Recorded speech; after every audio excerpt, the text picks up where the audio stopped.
Three teachers have been reported dead after a school bus carrying a group of people crashed in Taita Taveta County at the famous Joscas Black Spot.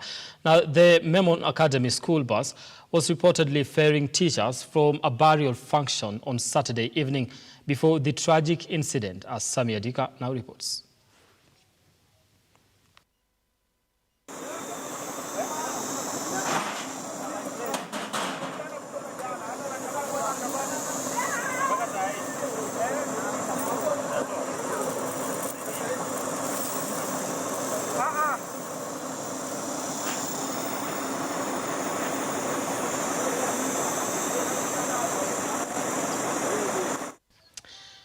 Now, according to statistics from the National Transport and Safety Authority (NTSA), cases of road accidents have been on the rise this year, with 3,924 people losing their lives, signaling a rise of close to 200 fatalities as compared to last year. This is a story prepared by Ian Kitani.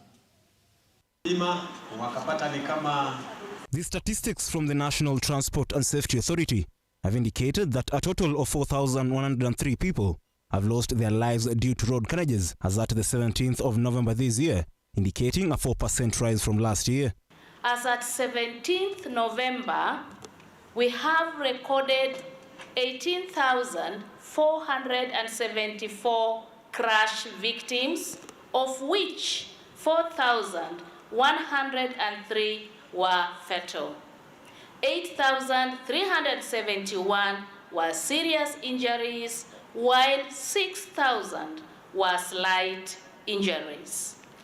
In 2021, at the same time, that is 17th November 2021, the fatalities were 3,947. This comes at a time when the authority led the nation in marking the World Day of Remembrance for the road accident victims at the Milimani Law Courts in Nairobi, where various survivors narrated their encounters, airing their frustrations in the pursuit of compensation from government. Accidents, when they happen, emergency at the hospitals, that's another nightmare. A big nightmare. Mpaka mtu unakuta mtu ameumia kwa barabara, ukifika hospitali anadhaliwa kama sinema hapo. You have seen all what has been going. Kenyatta Hospital imetajwa, ingine imetajwa. You see, mpaka unashindwa utapeleka mtu wapi akimpata kwa barabara. Today, I'm speaking as a victim, saying that while you might think injustice happens once, but if we allow road crashes to continue the way they are, it is a lifetime condemnation. According to the statistics released by NTSA, those mostly affected are pedestrians and drivers, with the chairperson of the National Transport and Safety Authority urging Kenyans to be more keen on the roads. We have lost 1,486 pedestrians, 1,085 boda riders, 721 passengers, 378 drivers, 377 pillion passengers, and 56 cyclists. The Office of the Director of Public Prosecutions has assured the victims of fast-tracking of their cases, with the Ministry of Transport indicating its plans to upgrade major roads and conduct sensitization on matters road safety. On its part, my ministry plan to take several interventions toward road transport management, including design better roads and enhance road maintenance to reduce incidences related to road infrastructure. Extensive road safety sensitization and awareness. Mainstreaming road safety in all MDAs. In Uasin Gishu County, Transport and Public Works Executive Member Engineer Joseph Lagat is urging road users to be keen and observe traffic rules, especially during the festive season. It's the wish of the county government that we have our road users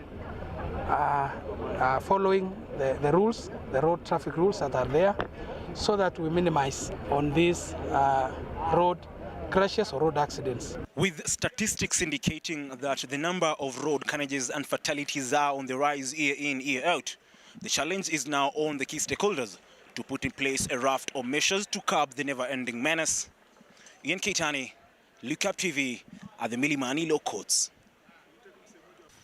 Now, Kiburo Area Chief in Aldai Nandi County, Esther Busienei, has warned parents with candidates who are expected to sit for the national examination in the next few days against circumcising their male children before finishing the exams. Now, speaking in a funeral function in the area, Busienei has reiterated an attitude of disrupting the national examination calendar, especially this December season, where the Kalenjin communities are preparing the rituals of circumcision for their children, adding that the government will take legal action against any parent who disregards the right to education for their children. Pia mitihani inaanza na tumepata report kwamba watoto wanaenda jandoni kuanzia next week. Tafadhali usichukue mtoto ambaye ni candidate ukampeleka jandoni awache kufanya mitihani. Hiyo ndio tangazo niko nalo. Wazazi wameamua watoto waende jandoni badala ya watoto wafanye mitihani ambaye inawapeleka darasa lingine. Na tukikupata mtoto ataendelea kuwa jandoni na wewe uko ndani. Hiyo tu acha tukutangazia hadharani. Sisi hatutaweza kusumbuliwa. Watoto wanatakana wasome. Patia, hata mimi nashangaa. Mzazi kama huyo anadhamini masomo kweli? Tafadhali tutangulishe masomo mbele. Jandoni inaweza ngoja. Baada ya jandoni mtoto akishamaliza form 4 kutakuwa na nafasi, peleka yeye jandoni. Yule wa class 8 tuache afanye mtihani kwa sababu wanamaliza mtihani 30th or 31st. Si kuna nafasi ya kwenda jandoni? Tafadhali tusipate mtoto ameenda jandoni na ni candidate alafu wewe uko nyumbani atunalisha yule mtoto ako jandoni. Utalishia ndani ama utasaidiwa. Hatutakubali hiyo. Right, we are due for our first break here on the program. Don't go too far. We'll be back with more in just a few.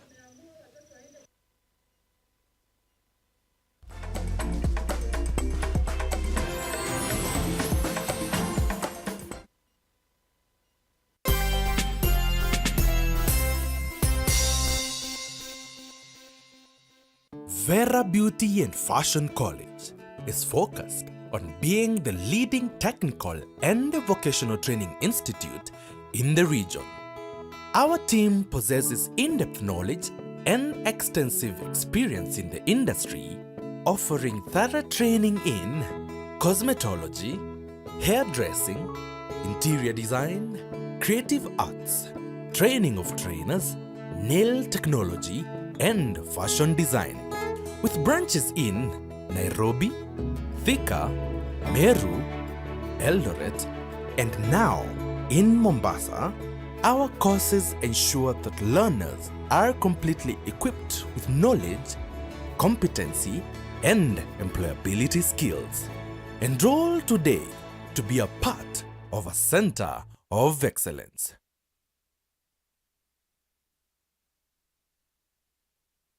Hiso Properties Limited bado tunakutangazia Lanet Oasis Nakuru City. Ploti hizi ni za 50 by 100 na ni mita 500 tu kutoka kwenye barabara ya lami. Lanet Oasis kuna maji na stima, barabara za maram na ni karibu na shule ya Anesta Boys. Eneo hili lina usalama wa hali ya juu. Ploti ya 50 by 100 tunakuuzia shilingi milioni 1.6 na hii ndio fursa ya mwisho na bei hii. Tutembelee ofisi zetu hapa jijini Nakuru Tower 1 Building, orofa ya 3 au wasiliana nasi kupitia nambari 0758 707 050 au tuma neno Lanet kwa nambari 21404. Hiso Properties Limited, a culture of trusts. Kwa majina ni Naomi Blessings Kerubo. Tumefurahi sana kuja Mombasa. We are very happy. Tunaweza penda if you join Embu College, choose tourism because it's the best course so far. We go to places. We went to Kisumu, Nakuru, Naivasha. We are in Mombasa having a lot of fun. We thank Embu College. We love Embu College. Thank you. This is Embu College, skills to go places.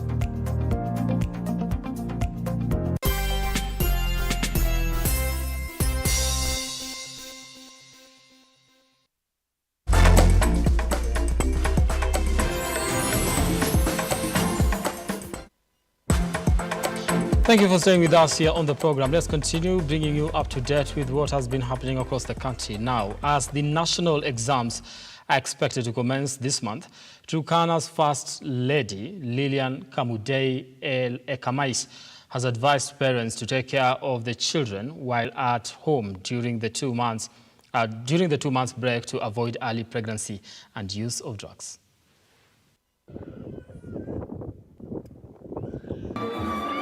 While the candidates are anticipating to sit their national exams this year, parents have been urged to protect their children during the 2 months holidays against early pregnancies and drugs.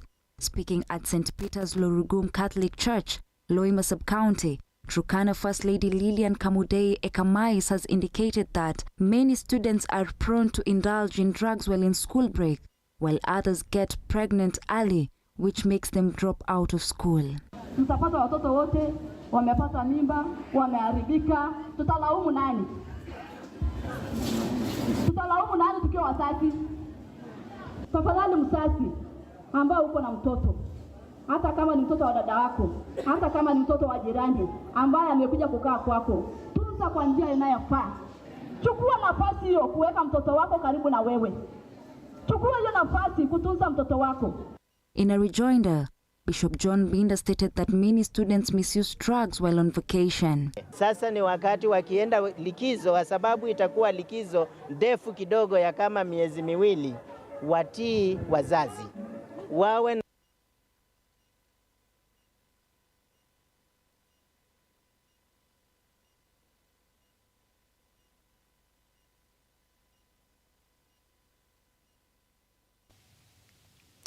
Now, President William Ruto wants the Kenya Revenue Authority to double its collections from 2.1 trillion to over 4 trillion. Now, Ruto explained that increasing revenue collection would aid the country in getting out of its debt situation.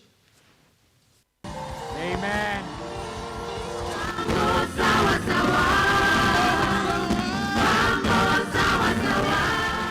Let me give you some statistics why we are where we are, because it's good for you to know. Countries like ours, in the middle income category, they raise between 20 and 25% of their GDP in terms of revenue. But for us, we are at 14%. We need to move the percentage of our revenue from 14% to 25%. We are currently collecting only 2.1 trillion.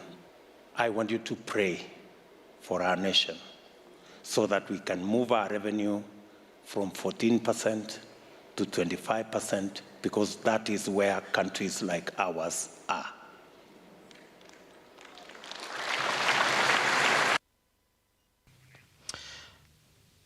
Now, Azimio One Kenya Alliance leader Raila Odinga has slammed President William Ruto for betraying Kenyans after authorizing the importation of genetically modified organisms, that is GMOs, into the country.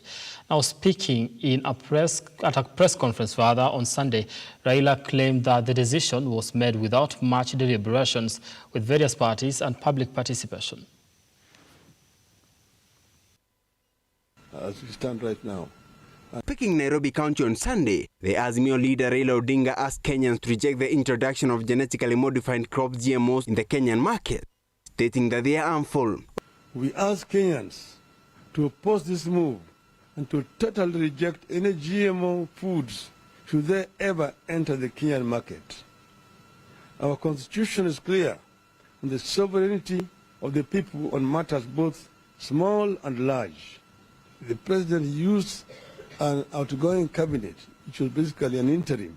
It really had no powers to pass a decision of this magnitude, to so say that they're removing the ban. That is itself as unprocedural and is illegal. Odinga took swipe at the President William Ruto for authorizing the importation of GMOs in the country. For their own, maybe individual benefits. Therefore, they are not doing this in the interest of the people of Kenya.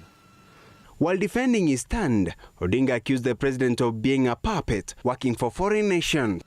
This move abandons our farmers, seeds, soils, and ecosystems to the benefit of foreigners and their companies. It's a betrayal of our country and our people. The older Kenya Kwisha regime will subject Kenyans to unproven and dangerous foods in an attempt to please international interests and do not care about our safety. The opposition leader also asked the Trade Cabinet Secretary Moses Kuria to apologize to Kenyans over his recent controversial remarks on the GMO. As a government of Kenya, we cannot hide our heads in the sand anymore. We have taken 2 deliberate steps. One is that we have so many things that can kill us in this country. Being in this country, you are a candidate for death. And because there's so many things competing for death, there's nothing wrong with adding GMO to that list. That is why we have deliberately decided to allow GMOs into this country. The Azimio Supremo now want William Ruto and the UDA regime to reverse their decision. Shadrack Kareria, Lookuptv.